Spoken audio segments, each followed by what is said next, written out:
G'day, guys. Welcome back. Good morning, David. Hey, Matt. Hey, how you doing? Legnick Neil. I'm still trying to figure out how you say your name properly. So, obviously, we've seen the alternate scenario playing out, which I mentioned yesterday could potentially be happening. So, I'm going to give you the details shortly as to what it is that's going on here. Just preparing this, so give me one moment, please.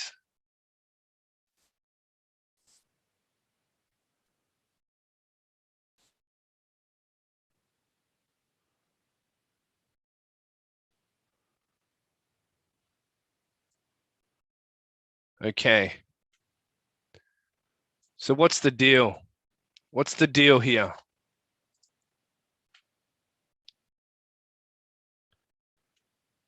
So we need some answers, right? We need some answers. Now, interestingly enough, the big bounce came back down. Now, what is that big bounce? This is the question we need to now answer. I already have the answer. Now it's just a matter of sharing it. So I'm going to share my screen here.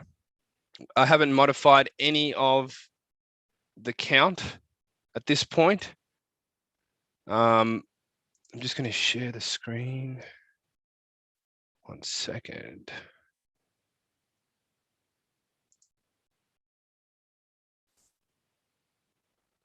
Right.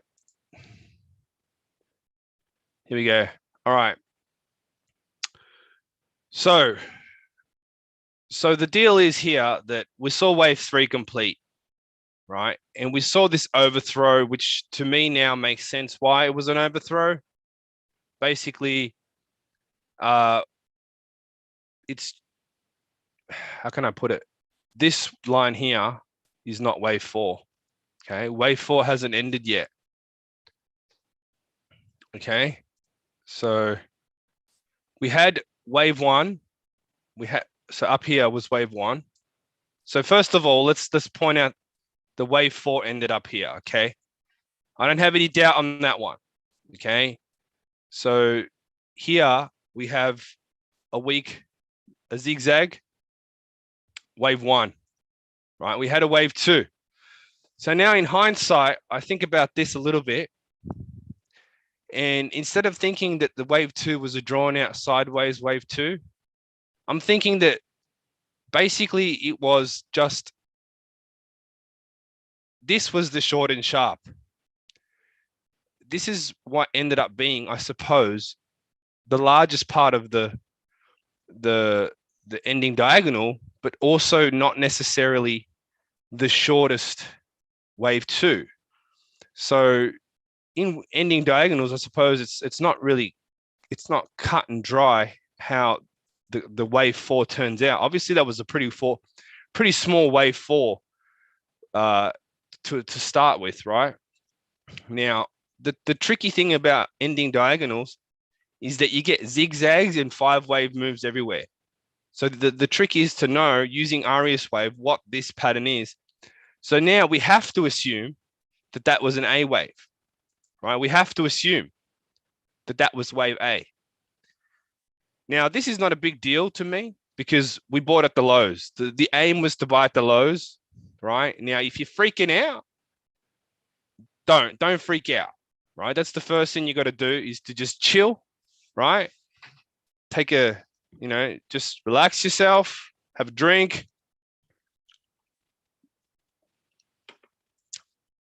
And absorb what I'm about to tell you.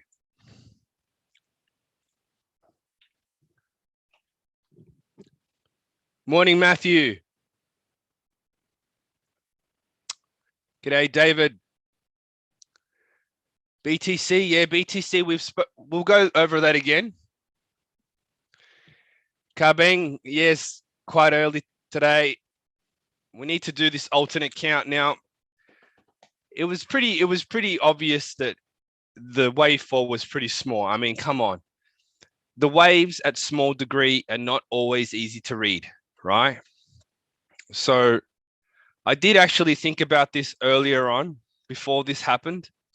And I thought there's a chance that this is just a really wacky zigzag instead.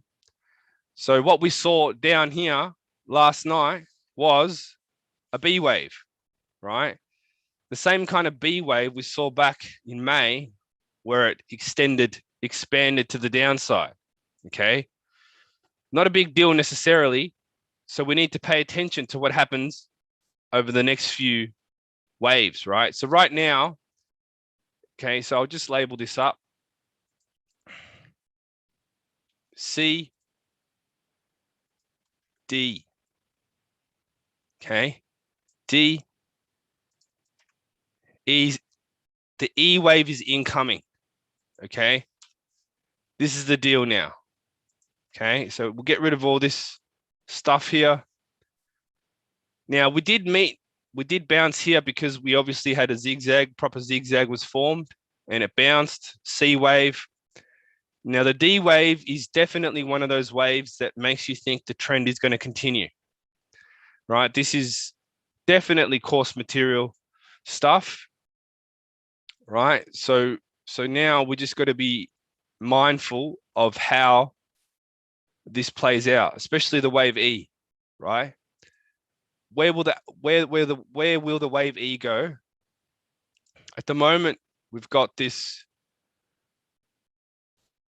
area of resistance up above, right? And from the end of wave 3,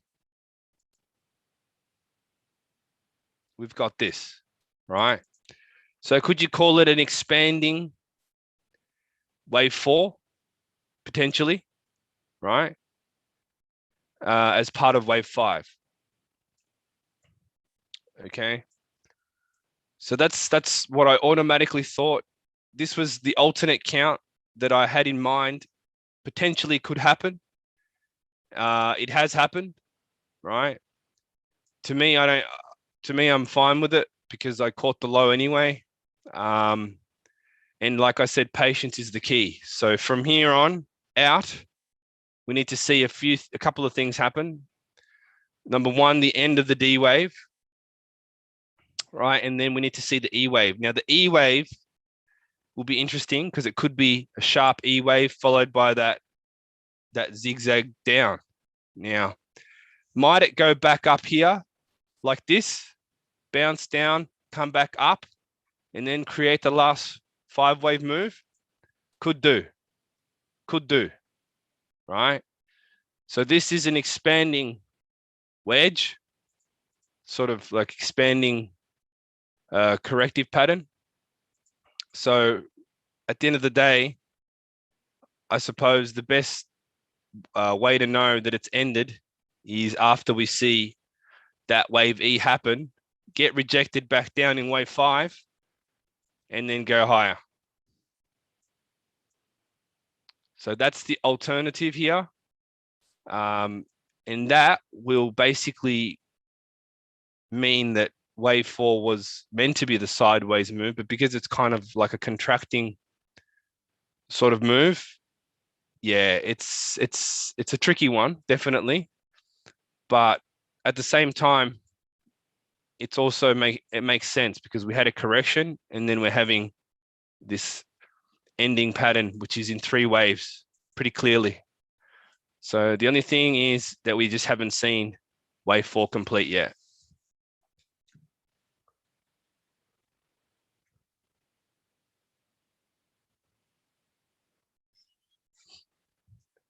Morning, E. coli.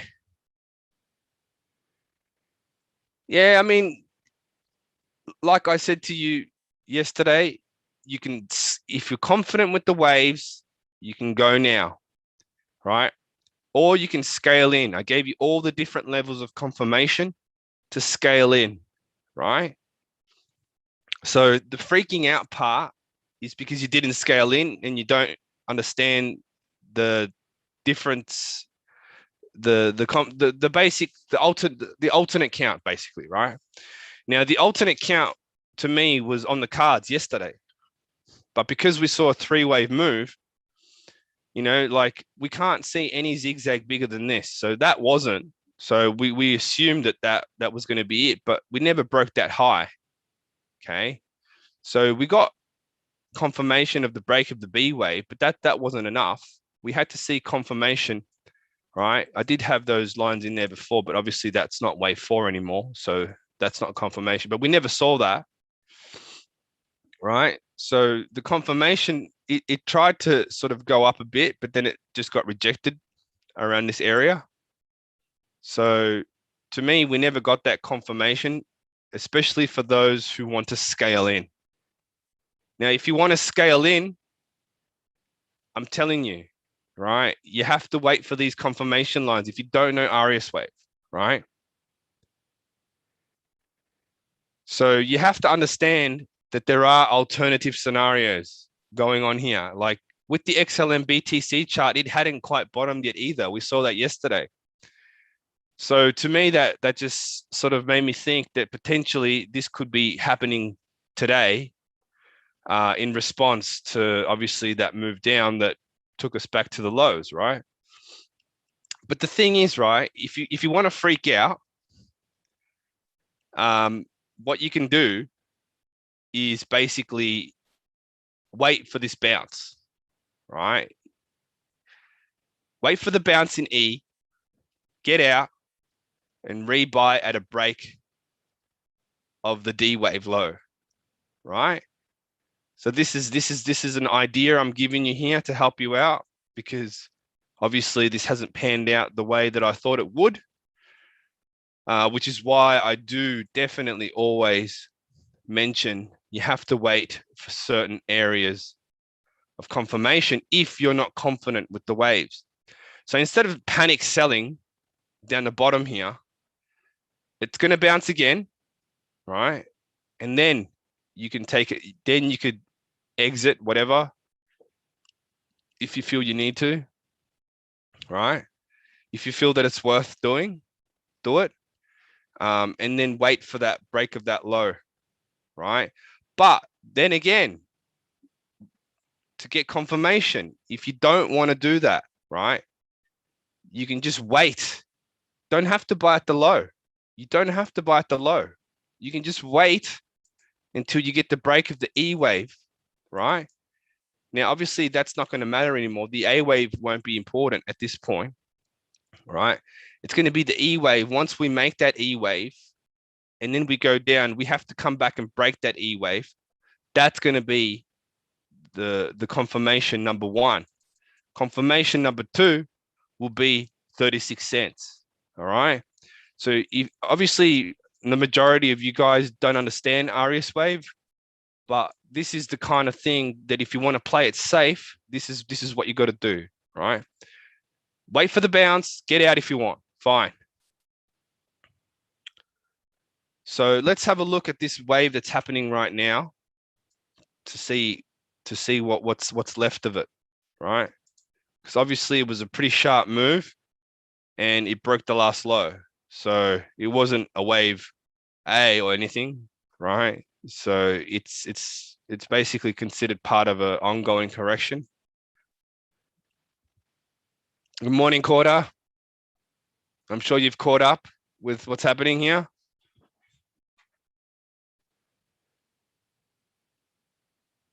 So yeah, the thing about freaking out in the market is if you don't understand, A, you don't understand, and B, you've put too much in there, right? This is part of the psychology of trading. You can't put too much in there, right? You've got to put what in there, what you're comfortable with, right? Because this is, we're not going all in on our, last hand of poker, right? This is the money management side. You've got to deal with that yourself, right? I mean, that's just part of any program or any advice that anybody could ever give you is you got to have good money management. And this is also why I have to say the disclaimer that I'm not a financial advisor, right? Because I don't want people suing me because I told them, 27 cents is incoming and I'm going to buy, right? Now, did I sell at all? No, I don't think there's a need to at this point. if it bounces, obviously we've got to wait for a bounce. If it bounces in E, I might think about it. But to me, this has to be a zigzag first, right? This has to be a zigzag. So for those who think this is maybe like a 1, 2, 3 pattern, and then, part of maybe an ongoing 3 or something that's going to go sharper down, we'll have a look at the last zigzag. It got sharper on the C wave as well, because wave Cs are supposed to be sharp. Hence why we saw this bounce like we did. Now, even though we saw that bounce the way we did, something was still not right about that bounce, right? It wasn't really that impulsive, right? An impulsive move, right? If you go back to, right, let's just go to the hourly for a sec. All right. See, here, the C wave looks kind of a little bit not quite impulsive, right? This C wave looked a bit more impulsive, but it was part of it was another C wave, but it was part of the A wave. It was wave 3 or wave A. But the one that looked the most impulsive was this C wave here, right? That looked pretty impulsive, right? But when that's still part of a corrective impulsive move, right? What we're looking for is also going to be part of a corrective impulsive move, but it's going to be a sharper move up. So that obviously wasn't giving us the confirmation, A, and then obviously came back down, B, So now we just got to wait and see. So at this point in time, that's the deal. Okay, that's the deal here.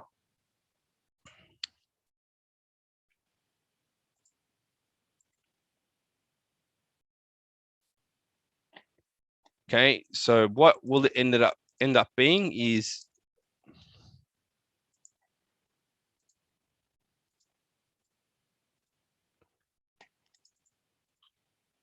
wave 1,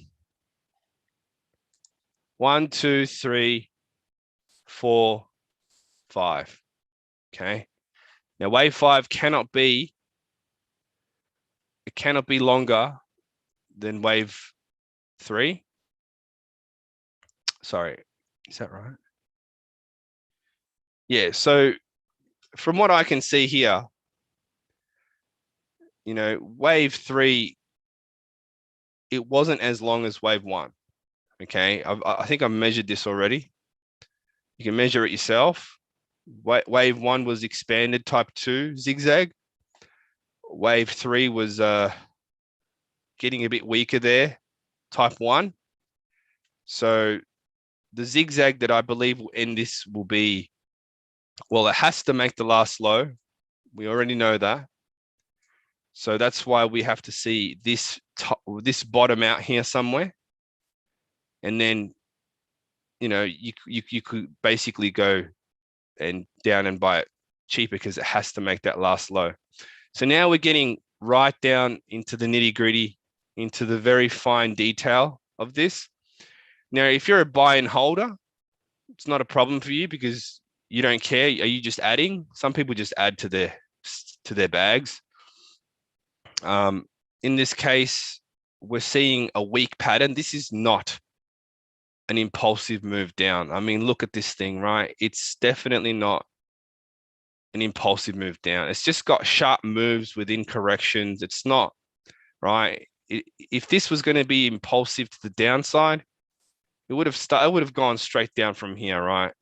None of this stuff, right? What's this? What's this? This is weakness. Come on. If you know your patterns, you know that's weakness. So that's my update here at the moment.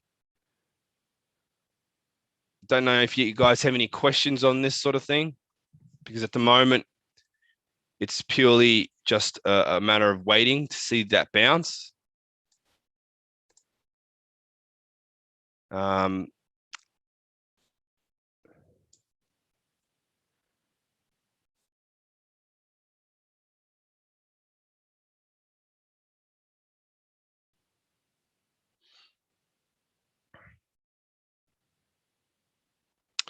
In terms of length,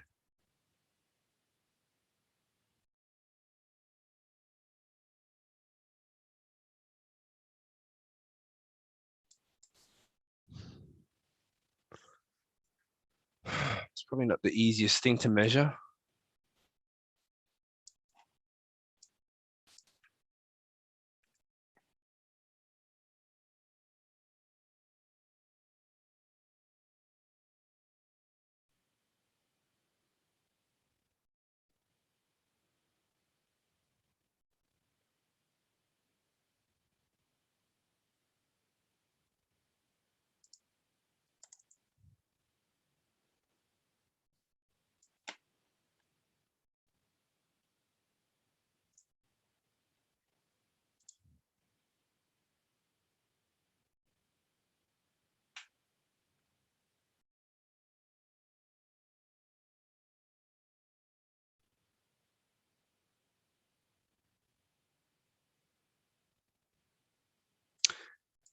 The other interesting thing is also, where did the A wave end?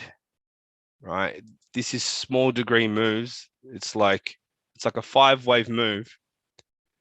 Where did let's check out the RSI on this thing.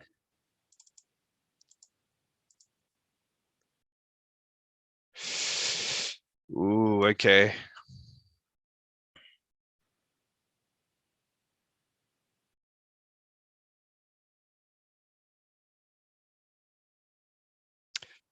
Yeah, it definitely looks like it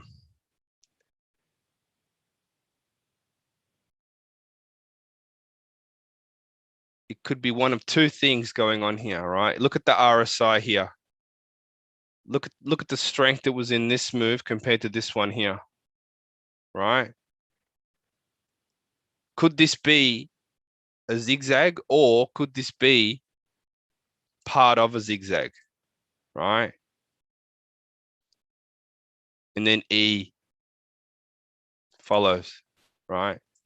So yeah, this is taking a while, definitely taking a while. And it's just gotten to the point now where we can expect it to get longer due to this pattern going sideways, right? Wave 4, sideways. So this one needs to be tracked. The RSI tells me that this could have been the wave 3, and this was potentially wave 5, which not as strong as that move there. So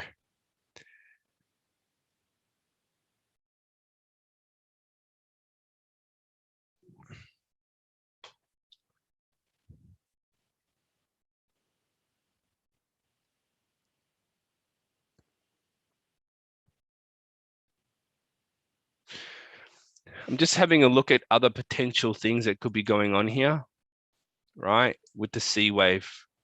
This is also another piece of something that I thought about as well earlier.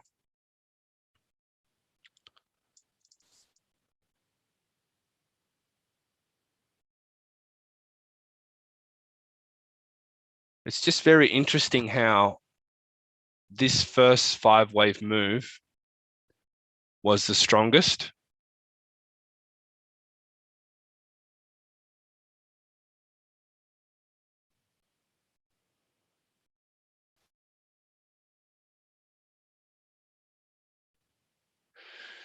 Right now, sometimes we can see the CDE patterns arise, right? That means you get basically what looks like a 5-wave move, except it's not a 5-wave move. It's 2 5-wave moves with a zigzag in between. That can happen sometimes, which is interesting because the move that we thought that could have been potentially wave 5 yesterday might be happening right now. Okay, so that's another thing that's another potentiality right here that we need to keep in mind. 3 3 5 3 5. I've seen this pattern many times. The only problem is when it's sharp, this is not a really sharp pattern. So to me, it could potentially have that move within it. So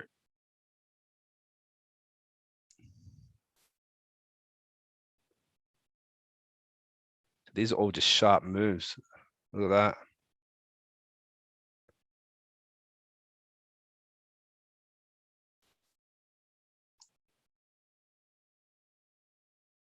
That's very interesting. That's very interesting indeed. 2, 3, 4, 5, 4, 5. So potentially another thing that could be happening here is, I'll explain this in a second. The CDE pattern, right? This happened in oil recently, right? Do you remember when oil crashed last year and it went negative? The bounce is a CDE pattern, right? So you had the big, large C followed by this little zigzag in the middle, and then another 5-wave move, right? So that's CDE. That it's a possibility. I'm not ruling it out right now, which is why I encourage you not to freak out so much at this point, because we could be just basically back at where we were yesterday, and that's it. Okay. Could this be the zigzag that we were thinking this was yesterday? Well, it definitely looks more impulsive than the move yesterday, right? The move that we saw yesterday, right? So could this be potentially the end of wave 4 up here? That's one scenario I am considering now. So the CDE pattern, that's a very interesting pattern indeed. I'll switch to the oil chart quickly and I'll show you an example of this pattern. Right. So if we go to the daily, this is in the bullish series as well, by the way, and it's been panning out pretty much exactly the way I said it was in the bullish series. You can't look at this in log. So basically what you do is you get this CDE pattern, right? You get the C, the D, and then the E, right? So the target for this is like 77.22, right? That'll be the same length as wave C. And that'll basically hit the last high as resistance, and then it'll start moving lower. That's what I'm thinking is going to happen to oil. But at the same time, does it mean it's going to get there straight away from here? When we've seen this move down here, there's a very small wave 2, which is why I was confused on this one initially. We could be seeing this basically wave 4 drag out a bit longer, 3, 3. So this could go sideways for a bit longer before it hits that. And you'll notice that the C wave was sharp and this one is getting like weaker, right?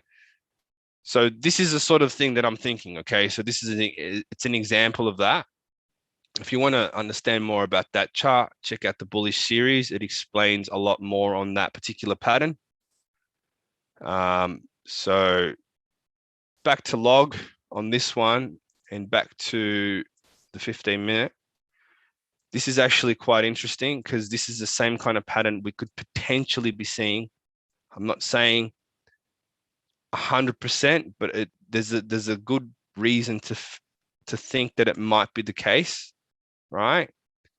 So 33535, this pattern always has to occur, and then just because we're seeing weak RSI here on the, sorry, that was I think it was the hourly. No, not the hourly. Hang on a second. I think it was 5-minute. Yeah. So on the 5-minute, right, you can see that this first move down was sharper and this move down now is actually weaker. So if this was going to be wave 3, I mean, it's a possibility in my opinion. So I'm not gonna rule that out. Could it potentially just be in wave 4 now? Possible. We'd have to see a break of the highs. Once again, we have to see a break of these highs. But like I said to you, you need to understand the waves first, because imagine if you sell at the highs and then it just keeps going up. You know, it's kind of like, don't freak out, don't sell. But then if it bounces, don't freak out and sell again. So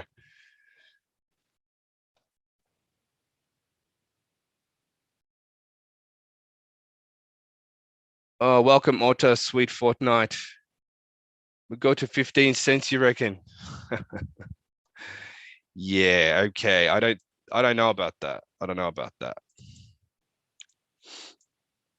But that's an interesting one there.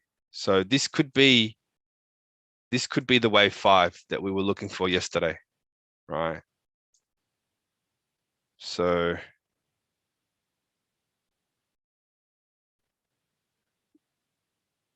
just the way that that's created another 5-wave pattern after a 5-wave pattern, that to me is it's a bit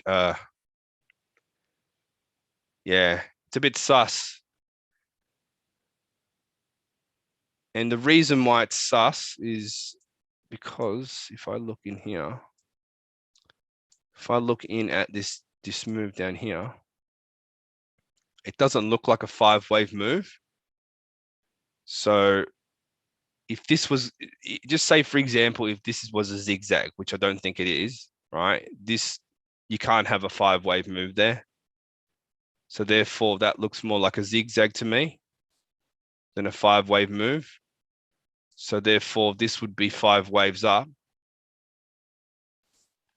Like you'd have your 1, 2, 3, 4, 5 for C, very small D, and then basically like 1 sharp 2,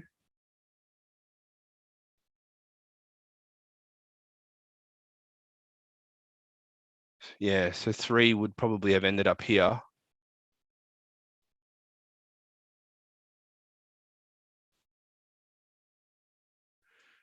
Look, that looks like 2 5-wave moves right there. So for me to say that that's a C wave, I'm actually not, I'm thinking that it's not now, because I think we're seeing 2 separate 5-wave moves. So if that's the case, then yeah, this could be the 5th wave. So I'm just going to leave my positions as is. A little bit, a few cents down, 26, 27. What's the difference? This does appear to be getting weaker now. But it definitely would have freaked a lot of people out. It definitely would have made a lot of people sell, thinking, holy smokes, what's going on? Good morning, Johnny. So yeah, I mean, it's interesting. Once you analyze, you calm yourself down, and you get a feeling for what's going on, and your stress relief a little. Once you see a 5-wave move on top of a 5-wave move, what is that? A zigzag? Well, it depends where it is. Zigzags typically aren't wave Bs aren't typically just a 3-wave move. So that can't be a B wave, right? So this is remember, this is small, very small degree. We're on the 1-minute chart, for Christ's sake, right? This move happened very fast. It's not a big deal in the great, grand scheme of things. It's mainly the confirmation we need to see as we go up, right? As we bounce. Number 1, 29 cents. right? The last high has to be broken if this is the count, followed by 36 cents, so on and so forth, right? Which is a good wording because it is the fourth waves. Once we break those fourth wave E's, then we need to obviously just continue higher. But it has to be done impulsively, right? Impulsively means sharper than what we saw yesterday in the bounce. It has to go up, like up, like this, okay?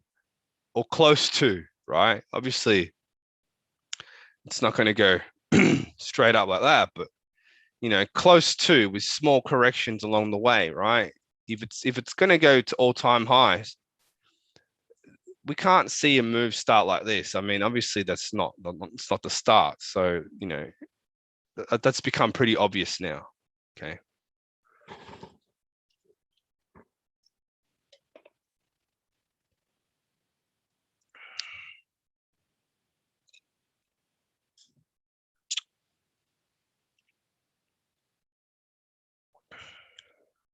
How many hours would you say it takes a member to learn RES Wave? Okay. To get the theory and the pattern in your mind, well, there's a portal. It's designed for you to absorb things as quickly as possible. It might take you maybe depends how often or how much time you put in per day, really, right? If you really want to learn it, I'd say you will absorb a lot in the first week, right? Theory wise and pattern wise, you'll absorb a lot in the first week, but then it's what happens after in your mind that is the part that really starts to boggle you, right? It really starts to mess with you, is how these patterns fit together, right? Because it's all one big giant fractal pattern with the same pattern within each pattern, right? And then you start to think about how that's possible. So on the program, I've got market analysis page, right? So I've actually recreated entire charts using color-coded RES wave waves, right? Exactly what you see here, except number one, you've got the bull and the bull and the bear pattern, and then you have also charts that give you examples of this on real charts, right? So once you can see that at a higher level, at a higher degree, like a weekly and a monthly and a daily in that, you can then zoom in and sort of try to understand how you can break it down at the smaller degree, right? And then, it takes practice, right? It takes practice for you to actually to comprehend every correction and what is inside every correction, right? Because every correction has its corrections, etc. So you got to fine tune how much you think about that part, right? Because you can go too deep, and then you can be too basically too general with the pattern, right? You've got to really have perspective. So starting from a higher degree is always the best. Understanding where we are in the highest degree possible is always important. So in the bullish series, I tend to put out ideas which are at the highest possible degree. So then you can sort of see it, especially for the members, they can see what kind of pattern we're looking at. And as I always say, you could learn RES Wave and be better than me at it. Definitely, you can, right?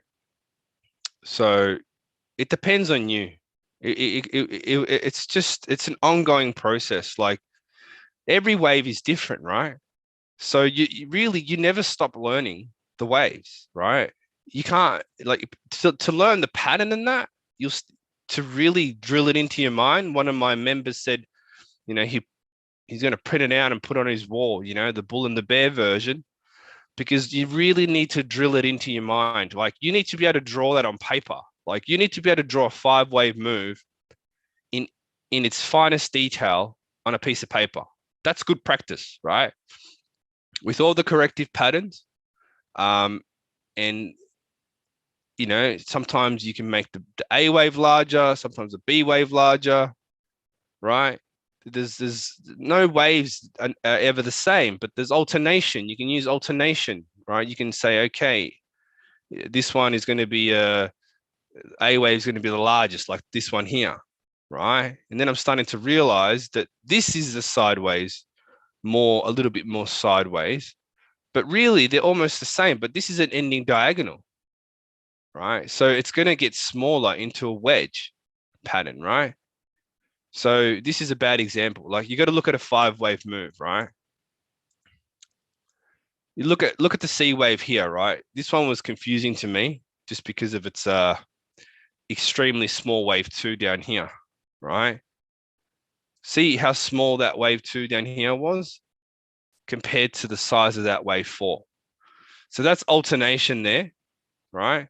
That's making up for the sharpness down here, right? And that's got it's a lot to do with, you know, RSI and completing the pattern, right? The strength in the market versus completing the pattern, right? So the way I see it with markets, right? They if they're going to be impulsive, they're going to move fast because otherwise they'll just get oversold or overbought on the RSI. Like, for example, you take this move here, right? Look how fast, look how sharp that fell in a small amount of time, right? That move took, like, from start to end, literally about a day, right? A day and an hour or whatever, right? The wave 3, okay? So in order for something to not become oversold too quickly, right? Right, that move. So if we look at it on a, just say for example, on an hourly perspective, right? Right, you see that here. In order for that to not be, you know, it was pretty oversold, by the way, but it was a wave 3, right?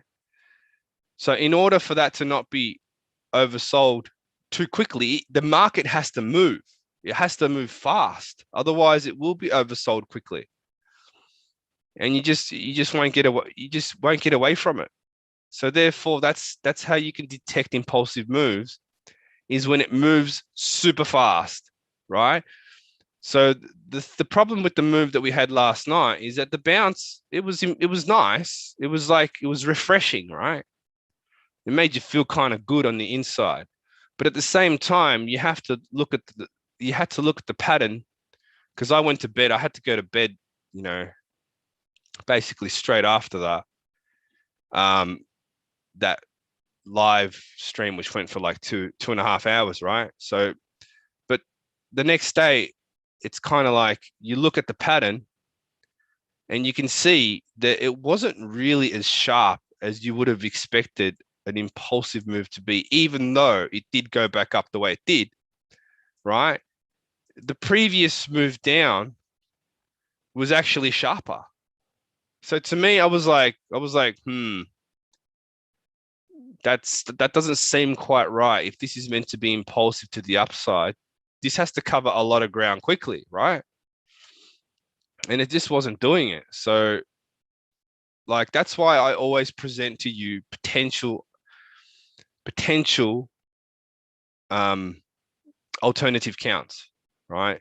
But I also have to be careful with that. Like before, I was saying that, okay, we could see this could be a D, we could see an E, but then I had to look closer to confirm that, because if I don't look at these things, right, and then it just keeps going, I've got to be careful with what I say, right? Because I've got to try really hard not to get it wrong. But at the same time, I got to allow myself the room to be wrong sometimes, right? Without it disturbing people too much in terms of panicking and losing faith and confidence, right? So that kind of confidence and faith, you gain it yourself by learning, right? Like I always say to people, I'm just some guy on the internet, and you're listening to some guy on the internet, and you're taking his advice, right? That's why I can't be a financial advisor, right? Because there's tons of people out there who could be giving you advice right now. And there's a lot of people who just flock to these people, and they just follow them, and then they follow them for a little while, and then they give up on them, and they move to the next one. And it's just a never ending cycle. Or you got your hodlers who basically end up losing what they made, and they feel bad about it because they didn't know when to get out, et cetera, et cetera, et cetera, right? But instead of me saying, oh no, this is completely, ruined the idea I had. No, you adjust the count because we have the larger picture in mind. So that's why I always tell people to go to the largest the largest possible pattern that you could find. And then you take it from there, right? If you're in an ending diagonal week, wave 5, obviously that's not, I've never seen a leading diagonal in wave 3. So if this was going to keep going down, that means that this would have to be a leading diagonal in wave 3. I mean, I've never seen that before, right? In all the charts I've looked at, that's just like, it's probably like somebody who wants to short this really badly. Is hoping that this is potentially like a leading diagonal in a wave 3. And I just think that sounds really like, I don't know, wishful thinking type thing, right? Because if that was something that was possible, I'd consider it. But a leading diagonal in a wave 3, wave 1 of wave 3, that just doesn't sound right to me. Sorry. Hey, Flashback. Welcome back. Back in a flash. So these things I'm trying to talk about, right? Like it's very easy for me to say, oh, that was great. I got the bottom of that, right? But hey, we didn't get it right. Does it mean we're completely wrong?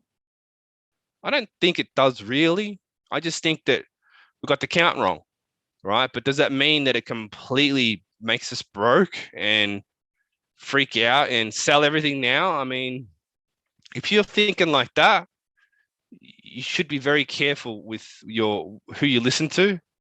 And you should also try and learn it yourself, because once you learn it yourself, you make sense of it yourself, right? So what I always tell people is compare notes with me. We can work together. My members message me. We share ideas. All right. If this doesn't work out, then it's probably this, right? Otherwise, if we can't make sense of it, then that just doesn't happen, because RS wave repeats on every chart. It's just if you're not good at interpreting waves,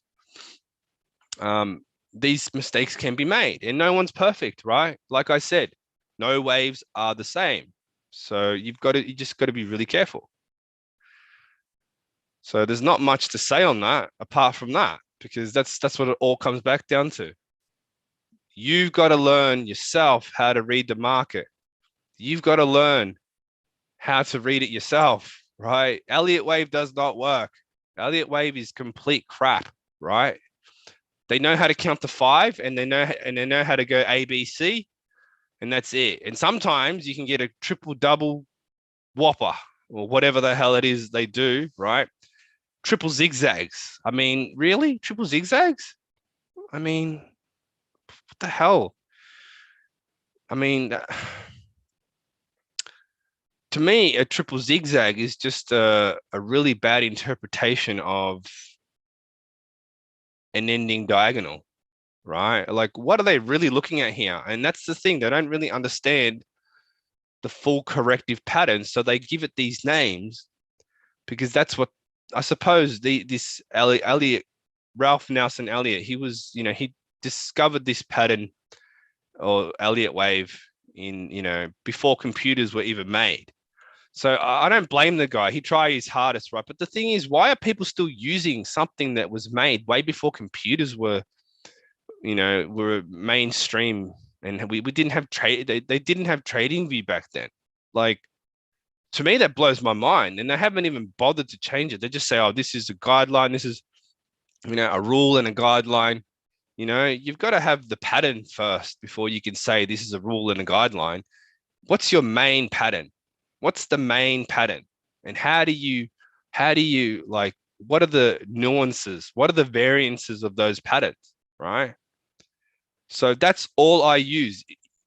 If I ever see a pattern that's not in my RES Wave program, I'd have to really carefully think about it and ask myself, have I seen this pattern before? But it took me 6 years to realize that there's only, 3 variances of each, right? And that's of all of them. So, I mean, it's just, you've just got to learn it yourself. It's hard to explain it, right? I can't really go explaining that sort of stuff here. I'm just trying to give you peace of mind that this could be wave 5 now, right? If you look back at wave 3, right? Look at wave 3, right? The first part as well, okay? So hang on. Let's have a look just quickly. So we looked at this on a 5-minute chart, right? We saw that the first move was stronger than the second move.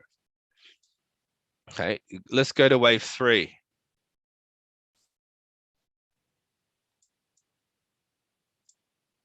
Okay, the first part was also looking weaker and the second part was stronger. But that part on the RSI seemed to be lower on a 5-minute chart, right? But you go to a 15-minute chart, does it tell you the same thing? Yeah, right. So if we were to, try and come up with some other wonderful idea about what this could be, you'd have to consider that this could be a wave 1. Does that look like a 5-wave move to you? Well, there's the middle part has this knot in it, so that can't be a 5-wave move. Well, that's a strikeout right there. So this, you go through a process of elimination. RSI is only good for detecting wave 3, right? So is this a wave 3? Well, how could this be a wave 3 if we have a wave 1, a zigzag, right? So we have a correction, then a wave 3. RSI is useless for zigzags, right? Once again here, if we're looking for wave 3, why is this so weak? Well, this is obviously at a higher degree. So to me, RSI is pointless right now, right? It's not about RSI. It's about the waves. You learn the waves, you learn to understand what's happening. You wait, if you don't know the waves and you want to listen to me, wait for a break of this high, okay? And then that high up there, okay? But don't freak out. I don't think there's any need to freak out right now.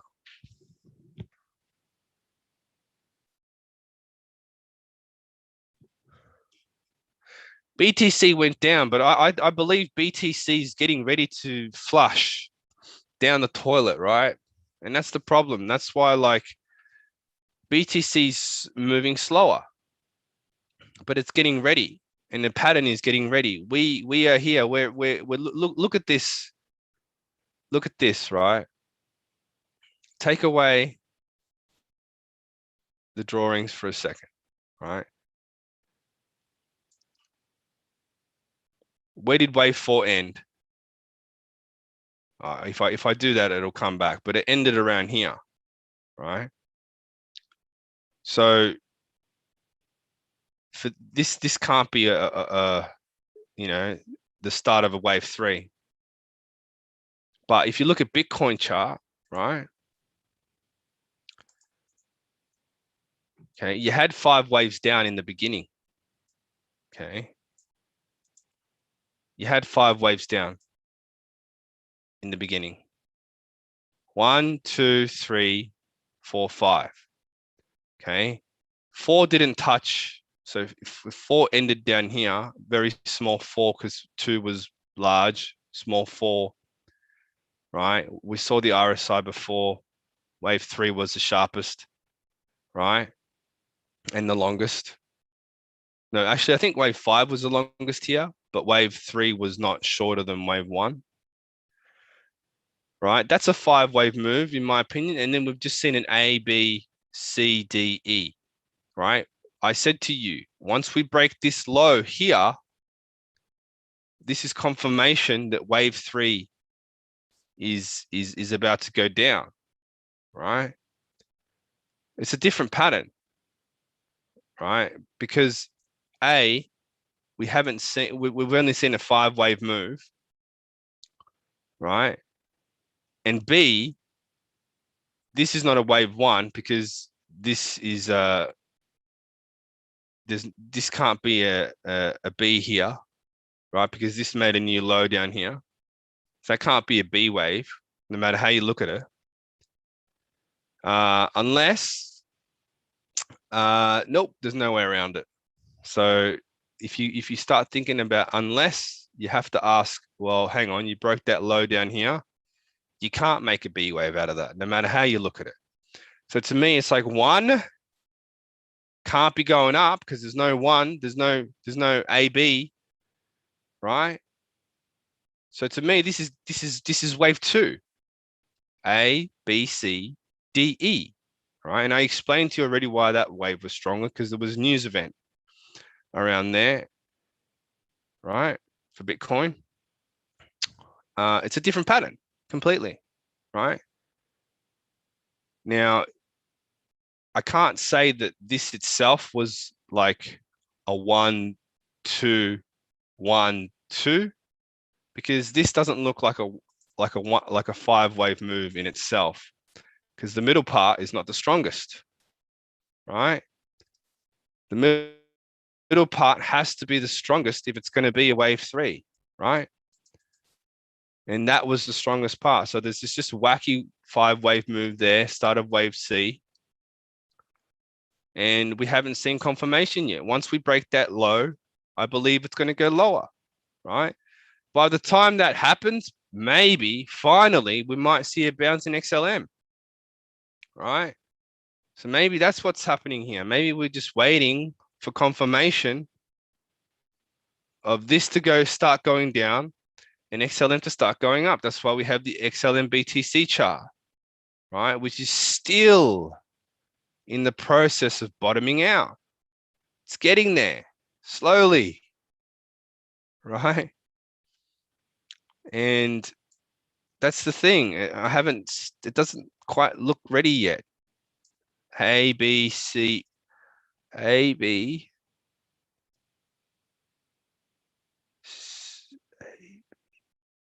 Yeah, see, that looks like a 3-wave move. CDE.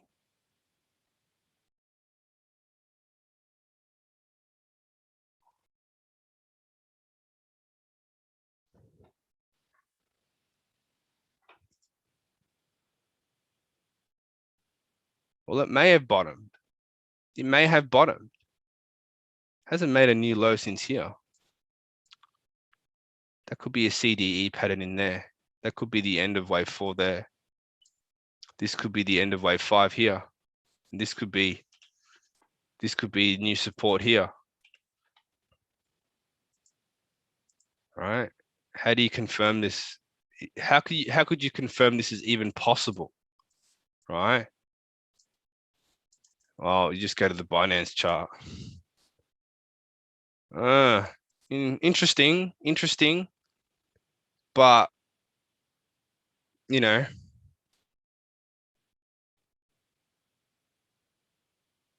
not completely convinced by that. So can't say much just yet. Not completely convinced on that one.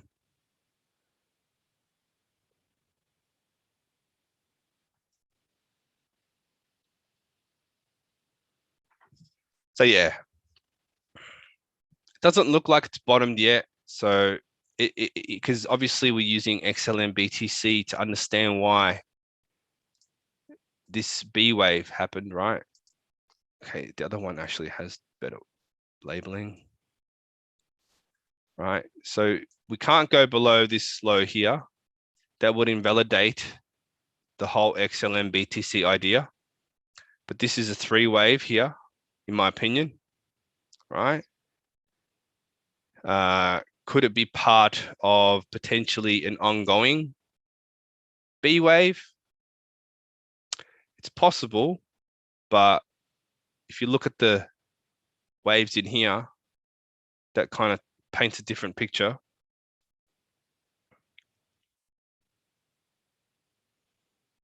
Right? So if this was going to be a wave C that continued to go lower, well, it would invalidate the whole idea that this was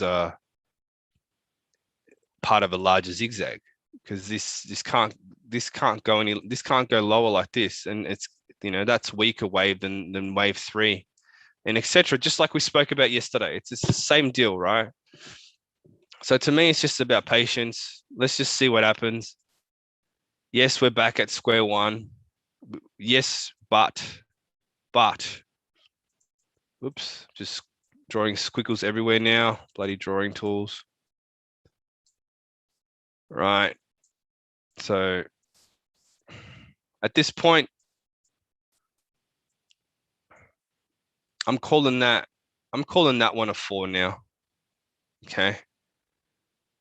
So confirmation is a break above 29 cents, or the last high, the top here.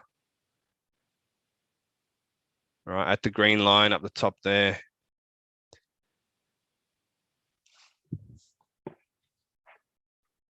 I do think BTC will go down, yes. Right. That's what I just sort of try to explain. But it's just about getting that confirmation and seeing it happen. Right. We have to see it happen first. This one looks like it's getting ready to bottom.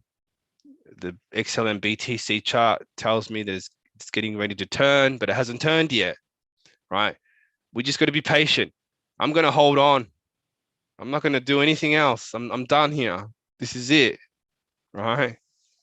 I just wanted to come on here now to just explain what I thought, and then went through some live analysis. You know, yesterday we got the B wave right. We had the A wave wrong. You know, you could be better than me at this. Try it yourself. All right. So I'll be talking to my members again shortly and seeing what they think about this one.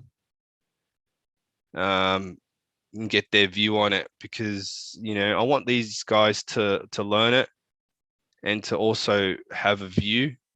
And, you know, I want to build that community where we compare notes and we share.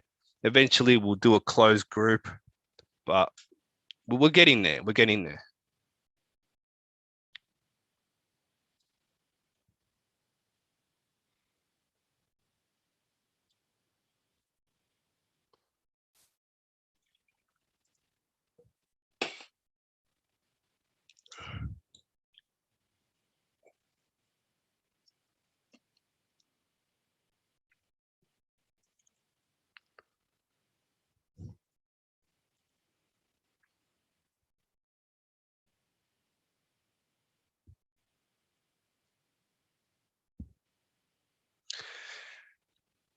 Well, that's the thing. That's the thing, Jose, is that I don't encourage margin trading at this point in time. Okay. And this is the reason why, right? Because this kind of thing can happen, and it'll just be, it's just, well, when I say margin trading, it's not so much, it's not like futures trading where you got your stop loss. It depends on what kind of, if you do the 5x or the 3x or whatever, do you need a stop limit for that? Well, if you don't, whatever. But, going back to the good old futures trading days where you have your stop limit and that, you need to have the waves down pat for that, right? So I wouldn't be doing that unless we had a full complete correction of the D wave, the larger D wave, and the E wave down. And then we started to see impulsive moves to the upside in what I believe will be wave 3 of the real bull market that's coming in the future. I would consider it then, maybe. By then, we should have made some good profits, and you'd only be risking a small percentage, and you'd also be investing in underlying assets as well. And you'd basically have a mixed bag of things that you'd be doing, right? You'd be having a bit of fun with the markets, right? But you wouldn't be putting all your eggs in one basket, right? So whether it does do this flash crash stuff that you're saying, Bitcoin would be the prime candidate, I believe, right? Because Bitcoin's come back into into the media, the mainstream media again, right? So to me, that's another sign that it's at a top, and people are just going to buy in, whilst most of the, I suppose, the people who know what they're doing, they sell it.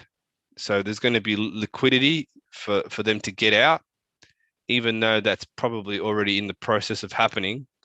I don't know. There are people who hold on for dear life, right? Michael Saylor, apparently he was getting ready to invest another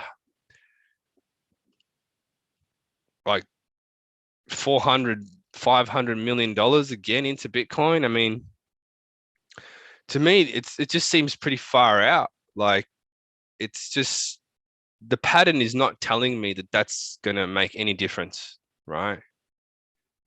But hey, it's Michael Saylor, right? He's supposed to be a guru, but to be honest with you, I don't think he really understands the waves. I just think he's using the use case utility, and he's thinking about the inflation hedge and all this sort of stuff.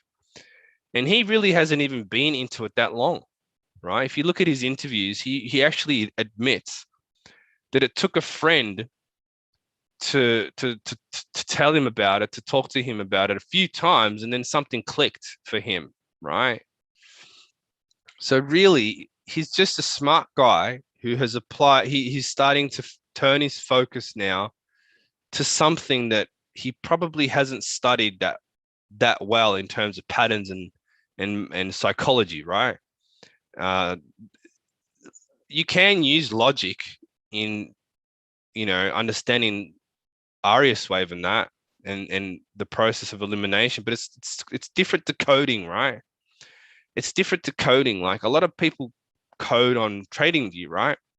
But I don't believe in that, to be honest. Like, I reckon that's just very, very hit and miss. You're basically like gambling still, right? You just created your own poker machine. Because if you look at the waves, right, they can be so different and unique. How are you going to program that into your indicator, your special pine indicator, right? I just find that whole thing to be just as bad as using RSI and any other type of indicator, right? You've got to use your human brain, which is more powerful than any indicator, right? You've got this pattern recognition, like our frontal lobe, like literally designed to spot patterns. This is how we survive. This is how we evolved, right? It's all about patterns. That's why you can train yourself to look at the waves, right? I believe anybody can do it. It's just that you have to be determined enough to do it, right? You've got to be passionate enough to do it, right? You've got to want to stop the gambling, and you've got to sort of draw the line between, how much attention are you going to give your position rather than your education on learning the actual waves, right? You've got to draw the line, and I had to draw that a long time ago, because I know psychology gets in the way big time of you learning how to trade, right?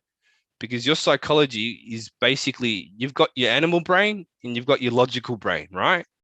Your animal brain's getting all these dopamine hits from market movements that put you in profit. And then the animal brain's getting all these painful feelings from, right? So your animal brain takes over in a way, and it kind of puts the logical brain to sleep a little bit, and it starts to overwhelm the system, right? So you can't do both unless you have it down pat, right? You have the RES wave pattern in your brain, right? You don't freak out when moves happen because you understand that this could be the alternative. This could be what's potentially going to happen, right? Instead of just, reacting and basically helping the market create the pattern that it's causing, which is based on people's fear and greed, right? And that's all it is at the moment, especially. It's a speculative market. It's a bear market, right?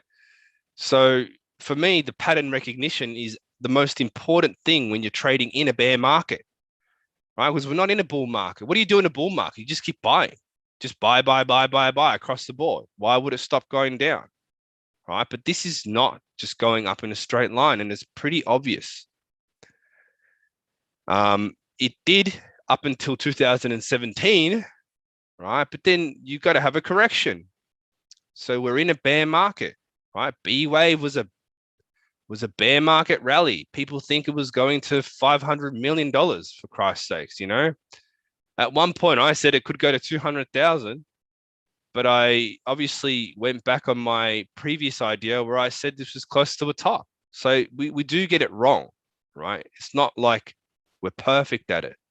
But if you have no guide at all and you're listening to Michael Saylor and I don't know, the Winklevoss twins or the guy down the road, I've heard some pretty bad stories of people making money in cryptos and they're losing it all, right?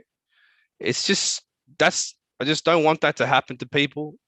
I want people to learn the waves and do it themselves. That way you can only blame yourself, and that's going to teach you a valuable lesson.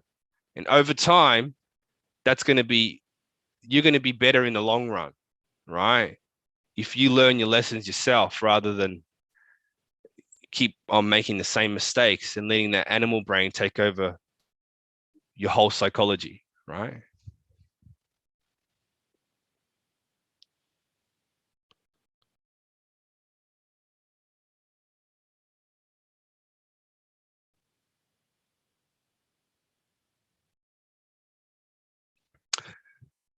So all I got to say is potentially we might see you hit the white, resistance line, the downward, potentially an expanding move, right? Ending pattern, like, it's just like you can identify, like people identify head and shoulders patterns and all this sorts of stuff, right? Now, I do sometimes throw them in for entertainment purposes, right? I don't actually use them. I'm just like, okay, some people might be seeing this and this might happen and blah, blah, blah. But really, it's just people observe these patterns and they think that they're going to work time and again, right? And they use them, right? Like you could easily just argue right here, we had a head and shoulders pattern right here, right?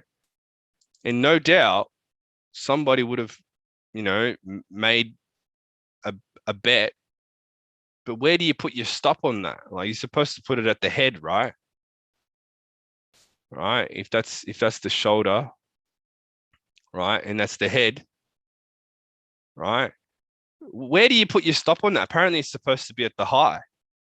So then that's like basically like 1-to-1. Like your risk is 1-to-1. Like is that really a good idea? Like you're risking one to win one. That's pretty crappy, I reckon. Like seriously, people, I don't know. I don't know what some people think, to be honest. So anyway, um, I mean, I can talk about this all day long, but it's not going to really make a difference until we see that 29 cent broken. That'll give us a little bit of a peace of mind. But once again, that 36 cent needs to be broken. You know, it's an ongoing process. I don't think it's anything else. I just think that we got the wave 4 wrong, too short. Now we're just basically at the same point we were yesterday when we were making that low.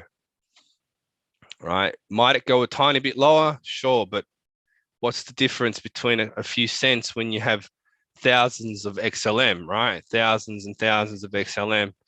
It can make a small difference, I suppose. Yeah, but it depends on whether you know what you're doing or not, right? Because if you're scared that it's going to go down, then why are you holding them, right? Why are you holding them?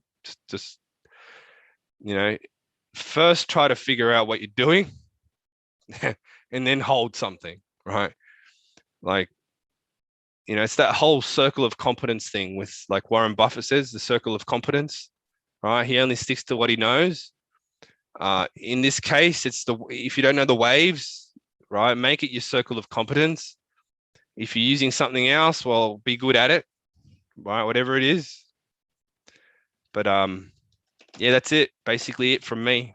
I'll keep you updated again. Put out some ideas soon, maybe even later. But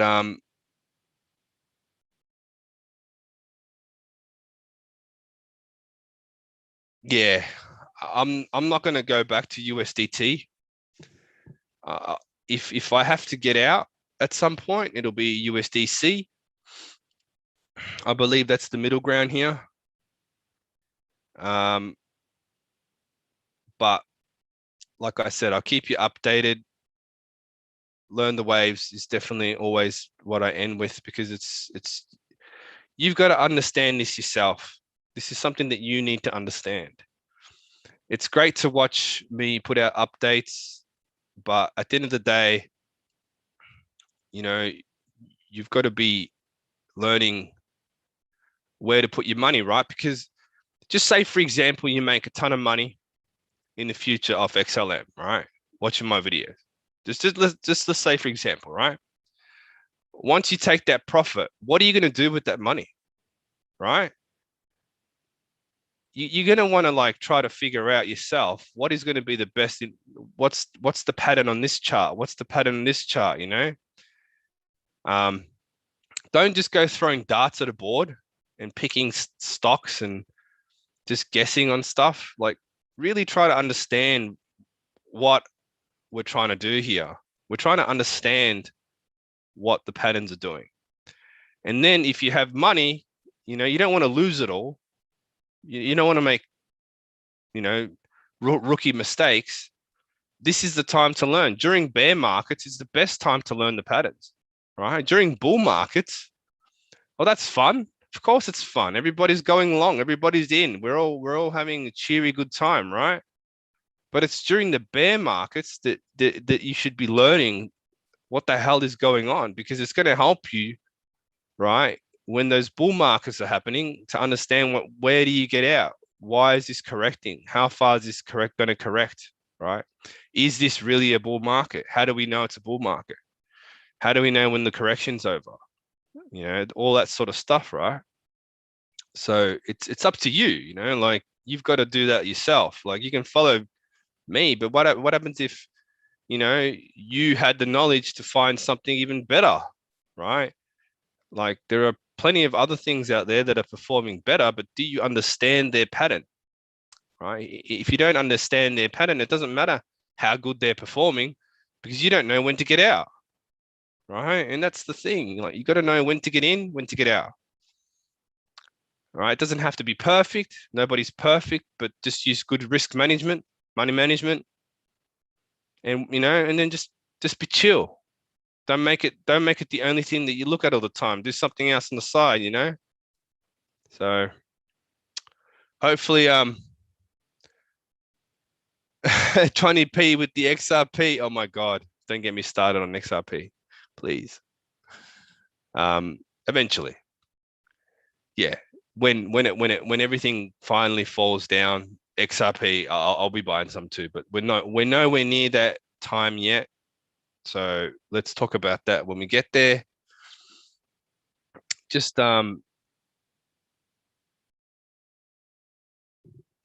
Yeah.